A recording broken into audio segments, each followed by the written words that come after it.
ಇಲಾಖೆಗೆ ವೇಗ ಕೊಡಬೇಕು ಮತ್ತು ಅಲ್ಲಿರುವಂತಹ ಭ್ರಷ್ಟಾಚಾರವನ್ನ ತೊಡೆದುಹಾಕಬೇಕು ಅನ್ನೋ ನಿಟ್ಟಿನಲ್ಲಿ ಆಗಾಗ ಸಂಬಂಧಪಟ್ಟ ಸಚಿವರು ಅಂದ್ರೆ ಕೃಷ್ಣ ಬೈರೇಗೌಡರು ಸರ್ಪ್ರೈಸ್ ವಿಸಿಟ್ ಕೊಡ್ತಲೇ ಇರ್ತಾರೆ. ಅಂದು ಮಾತ್ರಕ್ಕೆ ಎಲ್ಲಾ ಭ್ರಷ್ಟಾಚಾರನೂ ಎಲ್ಲಾ ಇಲಾಖೆಯಲ್ಲೂ ಮುಗ್ದೋಗ್ಬಿಡ್ತಾ ಅಂದ್ರೆ ಅದರಲ್ಲೂ ಪ್ರಮುಖವಾಗಿ ಈ ಕಂದಾಯ ಇಲಾಖೆಯಲ್ಲಿ ನಿಂತು ಹೋಗ್ಬಿಟ್ಟಿದ್ಯಾ ಅನ್ನೋ ಪ್ರಶ್ನೆಗೆ ಉತ್ತರವನ್ನ ಪಬ್ಲಿಕ್ ಟಿವಿ ಒಂದು ಸ್ಟಿಂಗ್ ಆಪರೇಷನ್ ಮಾಡೋದ್ರ ಮುಖಾಂತರ ಕೊಡ್ತಾ ಇದೆ. ನೋಡ್ತಾ ಹೋಗೋಣ. ಕಂದಾಯ ಸಚಿವ ಕೃಷ್ಣ ಬೈರೇಗೌಡರು ಯಾವಾಗಲೂ ಸರ್ಪ್ರೈಸ್ ವಿಸಿಟನ್ನು ಮಾಡಿ ಕಂದಾಯ ಇಲಾಖೆ ಇರ್ಬೋದು ಸಬ್ ರಿಜಿಸ್ಟರ್ ಆಫೀಸ್ಗಳಿಗೆ ಬಿಸಿ ಮುಟ್ಟಿಸ್ತಾ ಇರ್ತಾರೆ. ಆದರೆ ಹುಬ್ಬಳ್ಳಿಯಲ್ಲಿ ಮಾತ್ರ ಎಲ್ಲವೂ ಖುಲ್ಲ ತಮಗೆ ತಿಳಿದಂತೆ ಸಬ್ ರಿಜಿಸ್ಟರ್ ಆಫೀಸ್ಗಳು ಆಗಿರ್ಬೋದು ಅಧಿಕಾರಿಗಳು ವರ್ತನೆ ಮಾಡ್ತಾ ಇದ್ದಾರೆ.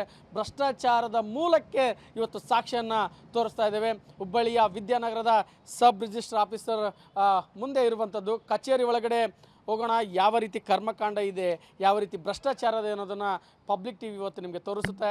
ಬನ್ನಿ ನನ್ನ ಜೊತೆ. ಕಂದಾಯ ಇಲಾಖೆಯಲ್ಲಿ ಅಂಧ ಕಾನೂನು, ಸಬ್ ರಿಜಿಸ್ಟರ್ ಕಚೇರಿಯಲ್ಲಿ ಹೇಳೋರಿಲ್ಲ ಕೇಳೋರಿಲ್ಲ, ಏಜೆಂಟರು ಹಾಗೂ ನಕಲಿ ಅಧಿಕಾರಿಯ ದರ್ಬಾರ್. ನೋಂದಣಿ ದಾಖಲೆಗಳು ಬೇಕು ಅಂಥೇಳಿ ಹುಬ್ಬಳ್ಳಿಯ ಜನ ಉತ್ತರ ವಲಯದ ಸಬ್ ರಿಜಿಸ್ಟರ್ ಆಫೀಸ್ಗೆ ಹೋದ್ರೆ ಖಂಡಿತ ಯಾವ ಕೆಲಸ ಆಗೋದಿಲ್ಲ. ಯಾಕೆಂದ್ರೆ ಕುಡಿಯುವ ನೀರಿಗೆ ದೊಣ್ಣೆ ನಾಯಕನ ಅಪ್ಪಣೆ ಎನ್ನುವಂತೆ ಕಚೇರಿಯಲ್ಲಿ ನಾಯಿ ಕೊಡೆಗಳಂತೆ ಹಬ್ಬಿರುವಂತಹ ಏಜೆಂಟರ್ಗಳ ಮುಖಾಂತರ ಹೋದ್ರೆ ಮಾತ್ರ ಜನರ ಕೆಲಸ ಸಲೀಸಾಗುತ್ತೆ. ಎಷ್ಟರ ಮಟ್ಟಿಗೆ ಅಂದ್ರೆ ಕಚೇರಿಯ ತುಂಬಾ ಅಧಿಕಾರಿಗಳ ಬದಲು ಬರೀ ಏಜೆಂಟರ್ಗಳೇ ಕಾಣ್ತಾರೆ. ಇಂತಹ ಏಜೆಂಟರಿಗೆ ಕಡಿವಾಣ ಹಾಕುವ ನಿಟ್ಟಿನಲ್ಲಿ ಸರ್ಕಾರ ಈ ಸರ್ವಿಸ್ ಸೇವೆಯನ್ನ ಆರಂಭಿಸಿದೆ.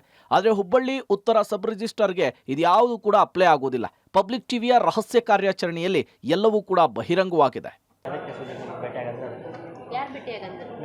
ಇಂಜಿನಿಯರ್ ಸರ್ ಜೊತೆ ಬಂದಿದ್ದೆ ಮೇಡಮ್, ಸುಜಾತ ಮೇಡಮ್ ಅಂತ ಇರ್ತಾರೆ, ಅವ್ರಿಗೆ ಭೇಟಿಯಾಗ್ರಿ, ಅವ್ರಿಗೆ ಮಾಡಿಕೊಡ್ತಾರೆ. ಹಾಂ ಆಗಿದೆ ಮೇಡಮ್. ಹಾಂ ಆ ತಾರೀಕು ಆಗಿದೆ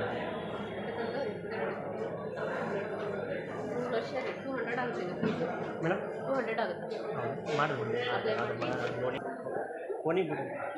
ಥ್ಯಾಂಕ್ ಯು. ನಾಳೆ ಓಕೆ.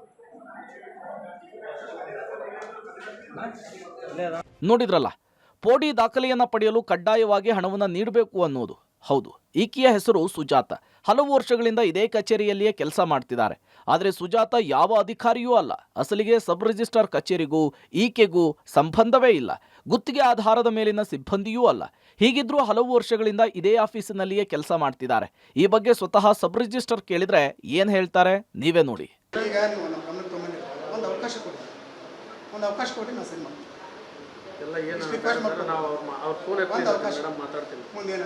ಯಾಕಂದ್ರೆ ಒಂದು ರೆಸ್ಪೆಕ್ಟ್ಫುಲ್ ಆಗಿ ಒಬ್ಬ ಆಫೀಸರ್ ಮಾತಾಡ್ಸಕ್ಕೆ ರಿಕ್ವೆಸ್ಟ್ ಮಾಡತ್ತೀನಿ ಅಷ್ಟೇ.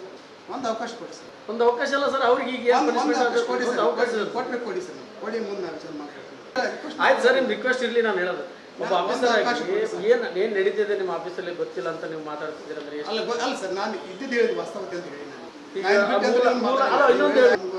ಸರ್ ಹೆಂಗ್ ಮಾತಾಡ್ತೀರಿ ಹೇಳಿ ಸರ್. ಒಂದು ಅವಕಾಶ ಕೊಡಿ ಸರ್ ಅಷ್ಟೇ. ಇನ್ನು ಏನು ಹೇಳಿಲ್ಲ. ಸುಜಾತ ಕಳೆದ 3-4 ವರ್ಷಗಳಿಂದ ಕಾನೂನು ಬಾಹಿರವಾಗಿ ಸಬ್ ರಿಜಿಸ್ಟ್ರಾರ್ ಕಚೇರಿಯಲ್ಲಿ ಕೆಲಸ ಮಾಡ್ತಾ ಇದ್ರು. ನೇರವಾಗಿ ಲಂಚ ಪಡೆಯದೆ ಸುಜಾತ ಮೂಲಕ ಹಣವನ್ನ ಪಡೆದುಕೊಳ್ಳಲು ಈಕೆಯನ್ನ ಅಧಿಕಾರಿಗಳೇ ನೇಮಕವನ್ನ ಮಾಡಿಕೊಂಡಿದ್ದಾರಂತೆ. ನೋಡಿದ್ರಲ್ಲ, ಇದು ಹುಬ್ಬಳ್ಳಿಯ ಸಬ್ ರಿಜಿಸ್ಟ್ರಾರ್ ಕಚೇರಿಯಲ್ಲಿರುವಂತಹ ಭ್ರಷ್ಟಾಚಾರದ ಕಥೆ. ಇನ್ನಾದರೂ ಸರ್ಕಾರ ಎಚ್ಚೆತ್ತು ಈ ಬಗ್ಗೆ ಗಮನ ಹರಿಸಿ ಇದಕ್ಕೆ ಕಡಿವಾಣ ಹಾಕಬೇಕಿದೆ. ನೋಡಿದ್ರಲ್ಲ, ಸಬ್ ರಿಜಿಸ್ಟರ್ ಆಫೀಸ್ನಲ್ಲಿ ಯಾವ ರೀತಿಯಾಗಿ ಲಂಚ ಅವತಾರ ನಡೀತಾ ಇದೆ ಅಂತ. ಕಾನೂನು ಬಾಹಿರವಾಗಿ ಎಷ್ಟೋ ಜನ ಒಂದು ಸಿಬ್ಬಂದಿಗಳನ್ನು ನೇಮಕ ಮಾಡಿಕೊಂಡಿದ್ದಾರೆ. ಅವ್ರು ಯಾಕಿದ್ದಾರೆ? ಅವರು ಸರ್ಕಾರಿ ನೌಕರಸ್ಥರು ಅಥವಾ ಖಾಸಗಿಯಿಂದ ಅಪಾಯಿಂಟ್ ಆದವರು, ಸ್ವತಃ ಸಬ್ ರಿಜಿಸ್ಟರ್ ಆಫೀಸರ್ಗೆ ಗೊತ್ತಿಲ್ಲ.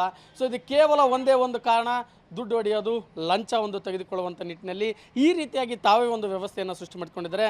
ಕೃಷ್ಣ ಬೈರೇಗೌಡ್ರೆ, ಕೇವಲ ನಿಮ್ಮ ಒಂದು ವಿಸಿಟ್ಗಳು ಕೇವಲ ಟಿ ವಿಯಲ್ಲಿ ಶೋ ಮಾಡೋದಕ್ಕೋ ಅಥವಾ ಇಂಥವರ ವಿರುದ್ಧ ಕಡಿವಾಣ ಹಾಕೋದಕ್ಕೋ ಉತ್ತರ ನೀವೇ ಕೊಡಬೇಕಾಗಿದೆ. ನಿಮ್ಮ ಇಲಾಖೆಯಲ್ಲಿರುವಂಥ ಭ್ರಷ್ಟಾಚಾರವನ್ನು ನಾವು ತೋರಿಸಿದ್ದೇವೆ. ಮುಂದಿನ ಕ್ರಮ ಏನು ಕೈಗೊಳ್ತೀರಿ ಅನ್ನೋದನ್ನು ಕಾದು ನೋಡ್ತೀವಿ. ಕ್ಯಾಮ್ರಾಮನ್ ನಾರಾಯಣಗೌಡ ಜೊತೆ ಸುನಿಲ್ ಪಾಟೀಲ್, ಪಬ್ಲಿಕ್ ಟಿವಿ, ಹುಬ್ಬಳ್ಳಿ.